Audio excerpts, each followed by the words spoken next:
Good day, YouTube modeling community. Haven't done a video in a while. I figured I would just do a quick review on Moebius's 1971 Ford Ranger that just came out. This is the box, what it looks like. I'm going to make this very short and sweet. I'm not going to go through the parts all that well detailed. I first want to start off by saying that so far my experience with Moebius kits have been fairly good. You know, I really like the detail and I think they're a fine company. Looking at this Ranger kit, I was excited because, you know, their previous kits and how well they have been produced. You know, their Pro Star and Lone Star kits and all that. It really impressed me.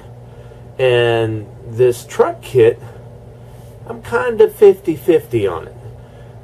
As far as the detail, you know, very highly detailed. A lot of, you know, engine parts, chassis parts.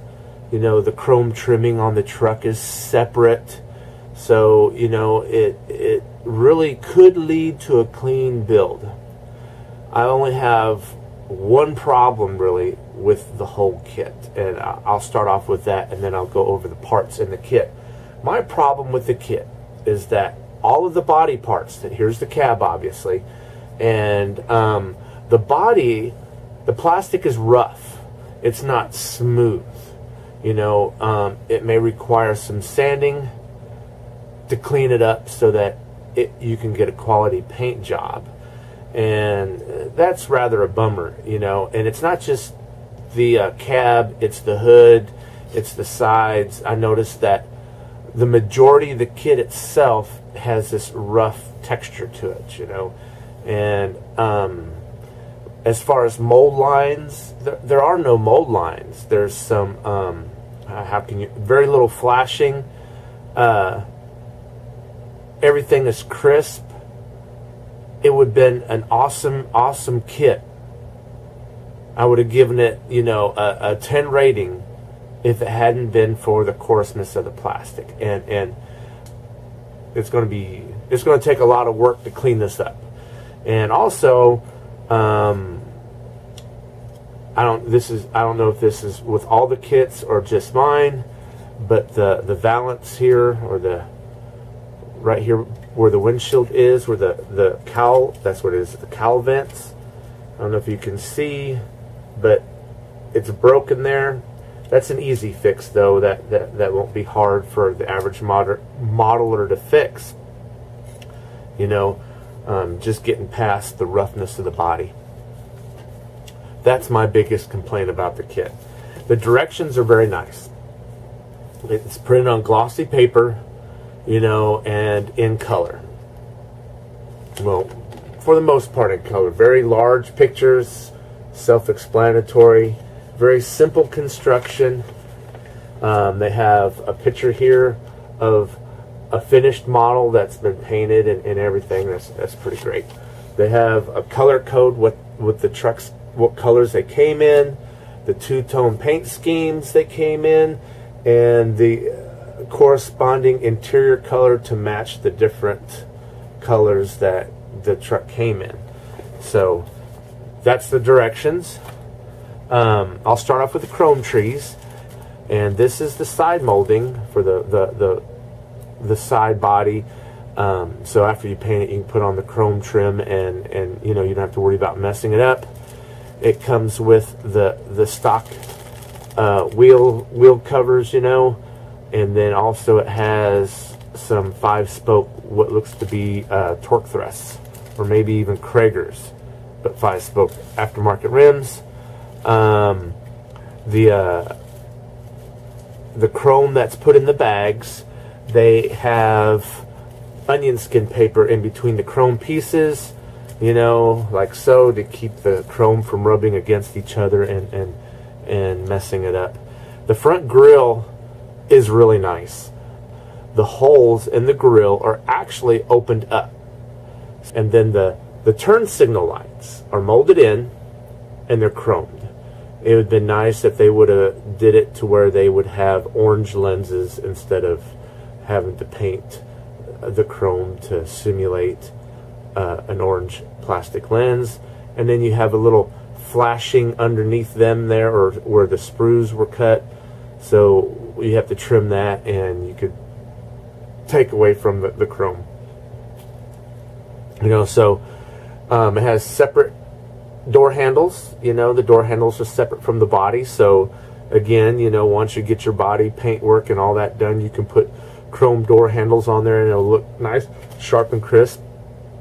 The final chrome tree here, you have 2 chrome bumpers, your mirrors, chrome windshield wipers, which is pretty nice.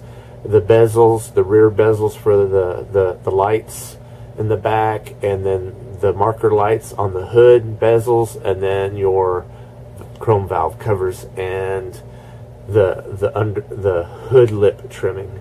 So the chrome's really nice. The glass, you have 2 red lenses for the tail lights, and then you have a rear window, a front window, and then the headlights, and then also you have your wing vent glass, which is really cool. We have a tree here. You know, the exhaust is separate. It has a really good looking alternator. This alternator is really nice looking.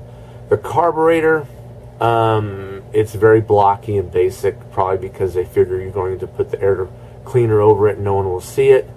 You have a part of the water pump here, and it has a really nice distributor that with some work you could wire that and make it look good, and various different you know parts for the motor, your headers, your exhaust manifolds, I should say, and the oil pan. And then here on this tree you have the tailgate, which is actually nice and crisp. You know, it has really crisp detailing. It's smoother than the rest of the body, but it will take slight sanding, but not much. The tailgate isn't as bad as what the cab and what I will show you with the hood and the engine block. And I'm not for sure, but I'm thinking the engine replicates a 390. You have your automatic transmission.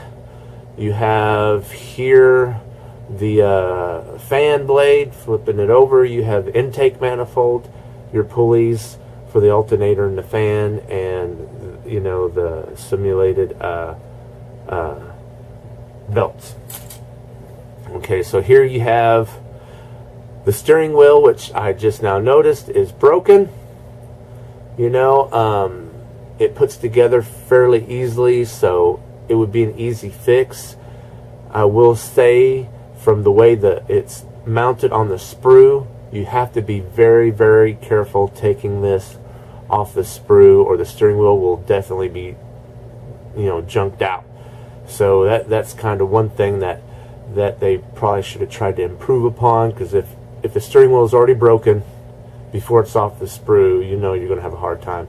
Here's the rest of the water pump and the fuel pump, and I don't know what, some sort of bottle, but, and then the heads.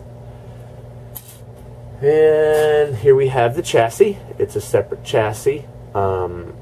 It's held onto sprue in 4 points. Again, you'd have to be careful so you don't gouge your chassis, but it's always nice to have a frame separate from everything else. You can build it up and make it look really good and with a lot of detail. Here's the truck bed. You know, the bottom inside of the truck bed, the bottom of the truck bed itself is very detailed and it looks nice. The truck bed sides, they look really good, a lot of detail and crisp, but then again the plastic has that roughness to it that will need to be sanded down.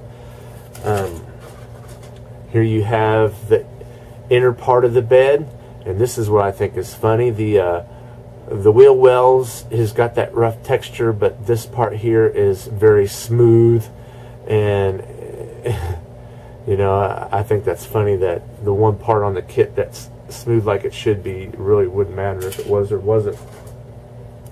Here you have the front seat. It has that same texture, which is okay because it adds realism. The door panels are very nice. Following the basics, you can really detail this out. The panels, it should come out looking really, really well. Here we have the hood, and of course it's got that roughness to it. It's going to need a lot of sanding. The Ford lettering on the front is very crisp. Under the hood you have a lot of the detail, which is really nice. There are sink marks from the injection molding process, which is sort of a bummer. The two big ones here and here, you can cover them up by simulating insulation that you would put on there. But then the 4 that's in the corners, I don't know, you know, it looks to me like you can sand them out, you know, and with some basic sanding and cleaning that up, that hood would look very, very nice.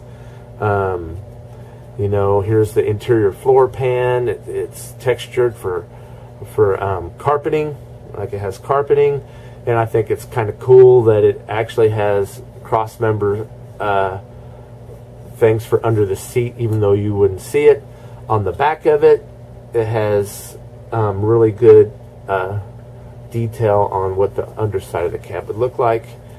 And I'm not for sure, but I do believe this is the gas tank that goes behind the seat, you know, in the cab. The next tree here is suspension parts. You have your front suspension and all this. You have stock steel wheels, your radiator, some frame supports, your steering linkage, and I'm not sure exactly what this piece is. I think that's the where your brake pedals and things mount to under the cab, under the dash in the cab. Here you have the dash. The dash is very crisp, very clean, highly detailed. I really like the dash.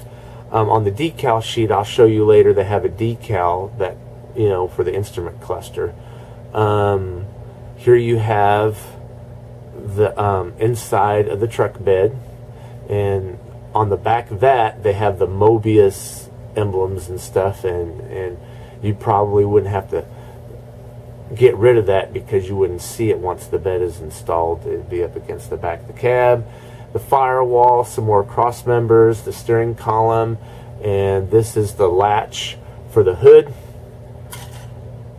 Alright, now we have this piece here. You have another, this is the spare tire, steely, more suspension parts. What I'm not for sure, but I'm thinking it's a 9-inch Ford rear end. Sun visors for in the cab, your rear leaf springs.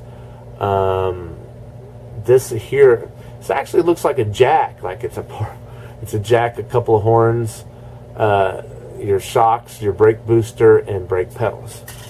And then here you have the, I guess you would call it, I don't know what size rear end this looks like because it does not look like a Ford 9-inch. And then you have your front cross member. Those pieces happen to be loose. And then here you have no-name tires, and they have quite a bit of detail. I like them, but there's no names on them. Some aftermarket tires would really add to this kit, you know, some truck tires instead of these plain tires. So overall, my opinion of this kit, I would give it, on a scale from 1 to 10, I would say a 7. And that's only because that they could have spent more time with the molds and cleanup on the body itself. So that's my review of the 71 Ranger. My recommendation is, yes, buy it. It's a skill level 3, which, you know, the best kits are skill level 3 because they're more detailed. But my price at my local hobby store was $33. I noticed that online on popular auction sites they're running $28, and by the time you put in shipping and handling, you're into the price that I paid for. So I always go to my hobby shop when I can, and if the price is compared to online prices, I will do this. If you stick to the basics, and do a clean build, it would come out to be a beautiful box stock kit that anyone would be satisfied. That's my review.